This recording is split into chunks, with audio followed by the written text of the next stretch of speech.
For us Arabs, this month has definitely not been short of news. Libya is in the middle of a revolution, Syria is in flames, and the Palestinians, if you haven't heard, are about to have their own state. Gaddafi has been in power since Nixon took office.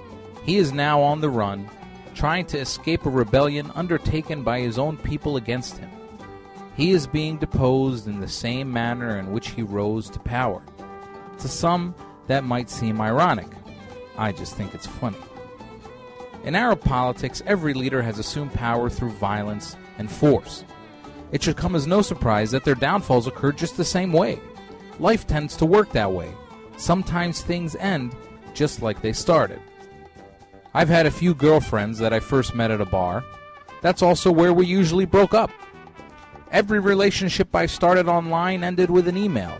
All 25 of them. I met a really great girl last week at the library. I'm not looking forward to breaking up while whispering.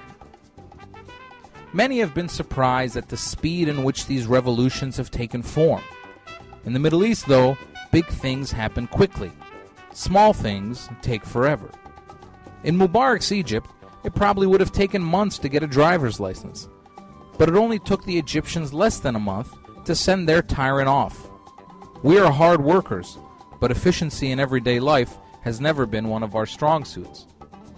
We have little problem, however, expressing our anger quickly and loudly.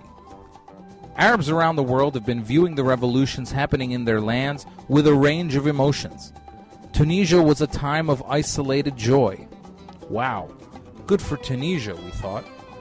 Then they started demonstrating in Egypt. This is cool, but Mubarak's not going anywhere, we muttered.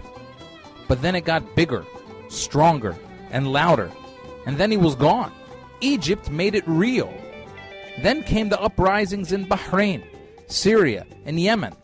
Large demonstrations also took place in Algeria, Jordan, and Morocco. And of course in Libya, we're seeing a full-scale revolution. Palestinians even got in on the fun, creating havoc on Israel's Lebanese and Syrian borders. Of course, it's no surprise that we Palestinians started up. We are professional protesters. I remember growing up in Philadelphia where my parents would sometimes wake us up early on a Saturday morning and stuff us all into our station wagon. 3 hours later, we would be wearing keffiyehs, marching in Washington, D.C. We got to the point in our chants, even if it never rhymed. 1, 2, 3, 4, we don't want your racist war. 5, 6, 7, 8, get out of Palestine.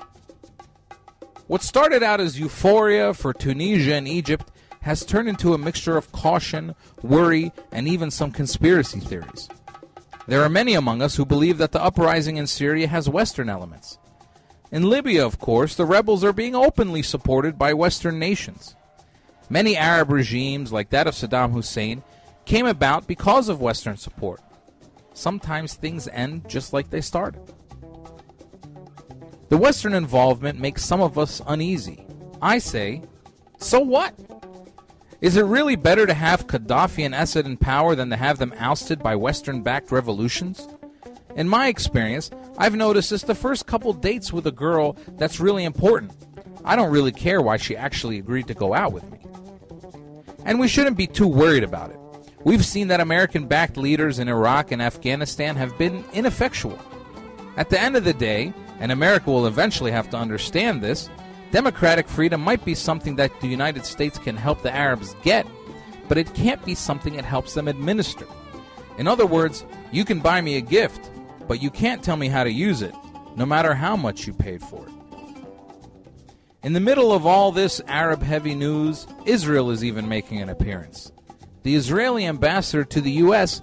just held a Ramadan dinner at his Washington residence. This, of course, means that right before dinner, the Israeli ambassador's house will become a Muslim prayer space. Of course, most of Israel was already built on Muslim prayer spaces. This Ramadan dinner is probably just a public relations move on the part of the Israeli government. But that's okay with me. I'm a little bit more optimistic. Sometimes things end just like they started.